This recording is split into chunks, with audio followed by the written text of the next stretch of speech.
ওয়ালাইকুম সালাম। আমার বাসা কোথায়? হরিদাগাছি তালতলা। আচ্ছা মামা, এই ব্যবসাটা আপনি ছোটখাটো হইলেও কতদিন ধরে শুরু করছেন? এই 3 দিন থেকে। এর আগে কি করতেন মামা?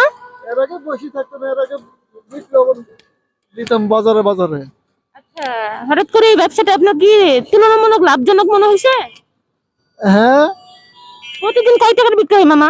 এই প্রত্যেকদিন বেচা কিনা হলে 150 টাকা লাগে লাভ থাকে। মামার অবস্থান হচ্ছে, মামার একটা হাত কি হয়েছিল মামা আপনার হাতে?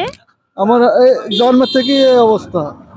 মামা জন্ম থেকে একটা হাতের অবস্থা খুব একটা খারাপ, তারপরেও উনি তার ব্যবসাটা বজায় রাখার জন্য নিজে মানে আসলে কি বলবো ভিউয়ার্স, উনি নিজেকে কারো কাছে ছোট না করে, কারো কাছে হাত না পেতে ছোটখাটো ব্যবসা দ্বারা নিজের সংসারটা চালাচ্ছেন।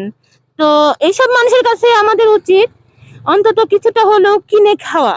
ঠিক আছে, তো এইসব মানুষের পাশে এইভাবে আমরা সাহায্য করতে পারি, তার কিছুটা খাবার আমরা নিজের জন্য নিতে পারি। আসলে এই আমার জন্য অনেক অনেক দোয়া, আর বাকি তো আর কিছু বলার নাই। আমরা হচ্ছে যারা সমাজে চেয়ে খাওয়া মানুষ, সুস্থ আছে অনেকেই, সুস্থ মানুষ চেয়ে খাচ্ছে, বাট এইসব মামা চাইতেও পারবে না, নিজের অসুবিধার কথা কাউকে বলতেও পারবে না। এইসব মানুষদের যেখানেই দেখেন না কেন আপনারা তাদের পাশে দাঁড়াবেন। তাদের প্রোডাক্ট মানে তারা যে জিনিসগুলো নিয়ে নিজের জীবন সংগ্রামে নামছে, কর্মসংস্থান তৈরি করছে, তাদের জিনিসগুলো আপনারা অবশ্যই সংগ্রহ করবেন, কিনবেন, অবশ্যই কিনবেন, মন থেকেই কিনবেন, এভাবে তাদের পাশে দাঁড়াবেন। যেসব মানুষ সারাদিন ঘুরে ঘুরে ঘুরে আসলে কষ্টকর হয়ে যায়, অনেকটাই তাদের কষ্টকর হয়ে যায়।